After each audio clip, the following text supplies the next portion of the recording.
Finance Committee meeting to order for Tuesday, February 18th at 5:16. Let's go around the room quick, do a quick introduction. Shane Blazer, City Council member. Scott Kellogg, alderperson. Joe Zerflu, alderperson. Sue Schill, City Attorney. Oh, Sam Leahy. Jason Leahy. Anna Leahy. Jay Catnock, committee member. Edward Jansky. Tim DeSarcy, Finance. Steve Cole, Alderman. All right, the first item on the agenda this evening is consider for approval quotes to replace the chain link outfield fence at Witter Field, to install wall padding on the interior of the outfield fence and to install a widescreen on the exterior fence. Sue had brought us some quotes before. Want to start with you on that, Sue? Or? Right, this is from the last finance meeting when we were talking about the Raptors lease, and in that lease is a commitment to make improvements to the outfield fence. So in order to get those projects started, you had requested that we have a finance meeting and put this item on the agenda to get approval to get these things started. So the first is the 8-foot high galvanized chain link fence. We would tear down the existing 10-foot fence and put up a new one, and that quote is from American Fence. And then secondly, we would install the padding as outlined, not with the advertising. That would be something that the Raptors would pay, but that would be from Sports Graphics. And then the other part was the some exterior windscreen on the outside of the fence that the city was considering doing, perhaps putting some type of lettering or advertising or something on that. I hadn't heard, I had requested to hear from some other city staff on this and didn't hear, their feelings on whether this needed to be done right away or not in terms of ordering the windscreen, but that was something that they thought would look nice, so that's why I put it on here, that additional windscreen on the back. And as is in the lease, the Raptors would be paying $15,000 towards the fence project. What's the total? The third, it will be 61 for the fence and the padding, and then the windscreen is an additional just under $9,000. And that's coming from Park and Rec outlay? Or where's that coming from? I think that was the question, maybe why there wasn't a response, is trying to figure out if that has to go through the commission, which I would expect. Yeah, I think there's 30,000 in Park outlay, maybe. There's 32,000 in the Witter Field outlay. In the 2020 budget, you're saying, right? Yep. Yeah. So where are they going to get the balance from?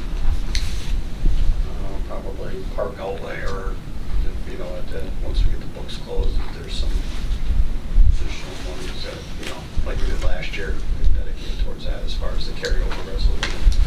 You're saying for fronting the full bill of the upfront for the commitment on the fence, you're saying, right? Yeah.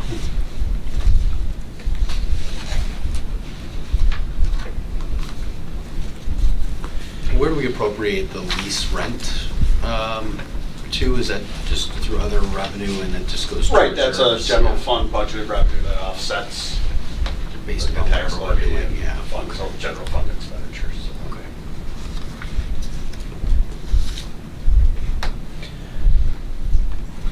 I mean, at the last finance meeting, I feel like we vetted this pretty well, and going over the quotes and the ideas and what the thoughts were, and the lease itself, giving a little bit of what we were asking for when they came back. I mean, I'm comfortable with the quotes and moving forward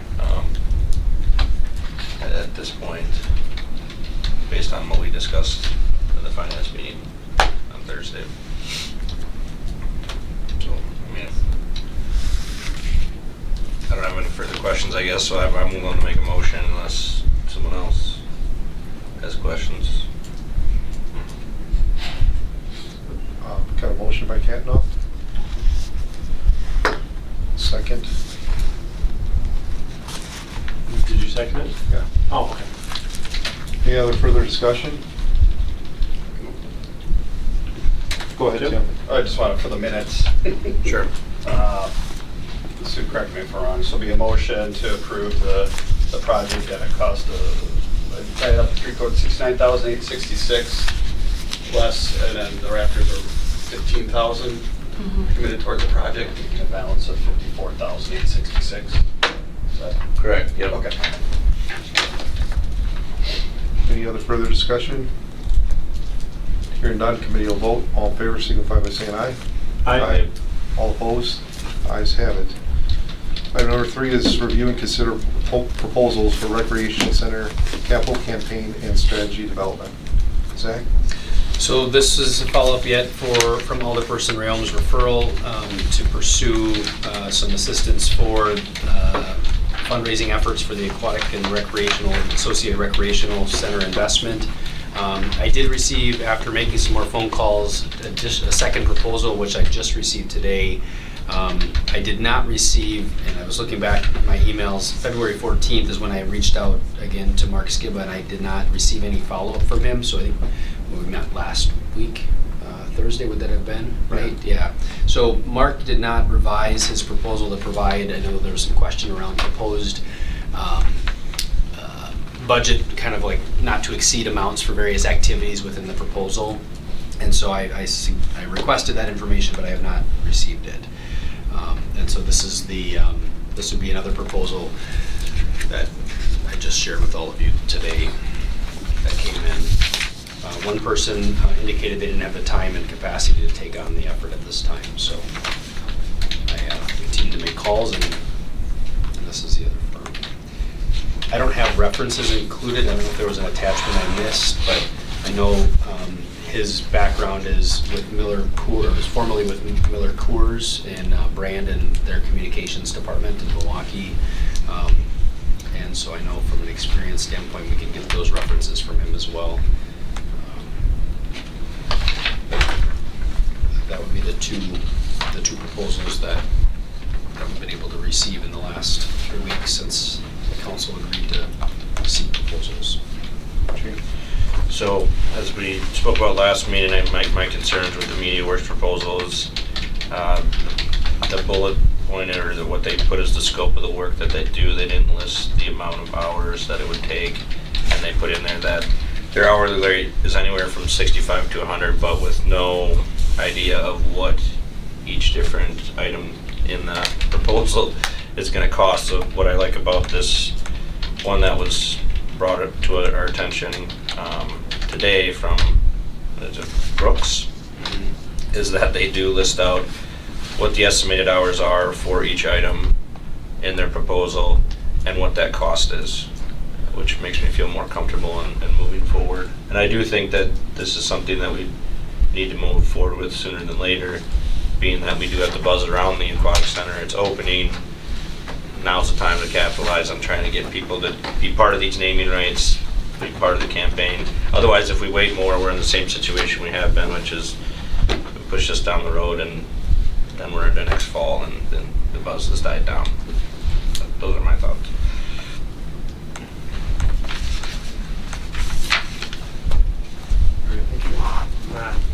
I'll reiterate, I keep saying we're a couple years too late on trying to fundraise. I just think that, but for $6,000, we spent money worse, and if we can get some donations in, you can do something that our staff has not been able to do, then maybe it's worth it. I don't know. Because tonight we're going to be talking about borrowing the rest, so. But we have some room in there to not borrow the full amount right up front, and I don't know. I struggle. Zach, you said this would be funded by the 2019 pool budget. Well, yeah, we continue to reserve dollars in the, I think it was previously mentioned that we would use the operating fund from the pool. We haven't done the carryover resolution, but I think, Tim, that's what you proposed as a potential funding source. Right, the amount that we used to budget for the mead pool, we retain that in the budget toward, for the aquatics, knowing that we had the splash pad and the aquatic center coming up. So then, obviously then that amount in the 2020 budget went towards the operation of when we opened the new facility, but we have unspent funds in 19 that will carry over to fund this proposal.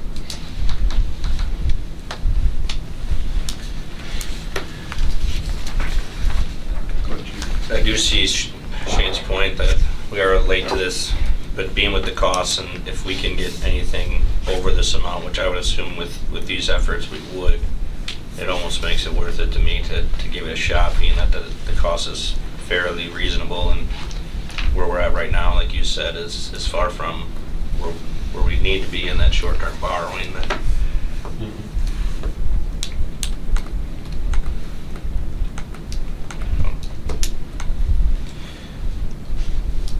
Well, we'll be discussing this in 30 minutes at the council again anyway, so I'll make a motion to accept the proposal from Brooks Communication for fundraising not to exceed a total amount of $6,000.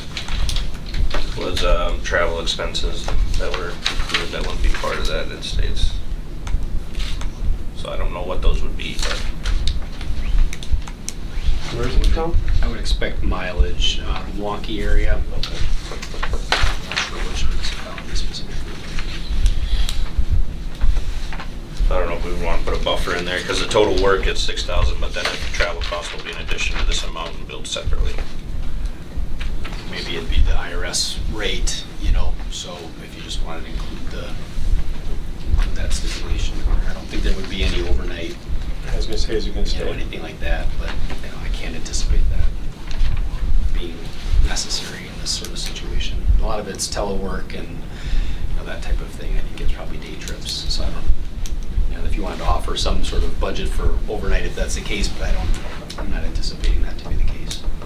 But even for gas, would we want to put something on top of that 6,000? Because the work itself is 6,000, and then travel costs are in addition, so even gas, even if it was Be the mileage rate. Yeah. Or just say $6,000 plus travel expenses. Especially being in the state, that's not going to amount to much. The staff can probably, monitor that too. What's acceptable and how many travel expenses. And I think one thing that this proposal stressed was that there would be monthly invoices, and I think maybe an expectation in there that they are regularly fleshing. I know you've asked for updates on our donor meetings and that. I mean, I think this is the place to stipulate what frequency you'd like for that. If it's bi-weekly outreach, just a kind of a status report. I think if you could maybe incorporate that in, I suggest you incorporate that into your motion, so that way there's transparency about how this is going. Yeah. We'll amend the motion to still for not to exceed $6,000 plus travel costs with monthly updates given to the council on the progress of the fundraising. And are we gonna do it for 3 months, is it? 3 months, yep. Okay. I'll second that. All right, we have a motion and second. Is there any other further discussion? Hearing none, committee will vote. All in favor signify by saying aye. Aye. All opposed? Ayes have it. And our last item is adjournment. Motion to adjourn. I'll second. All in favor signify by saying aye. Aye. All opposed? Ayes have it, and we're adjourned at 5:29. Second that? Jake? What do you think, guys? Second.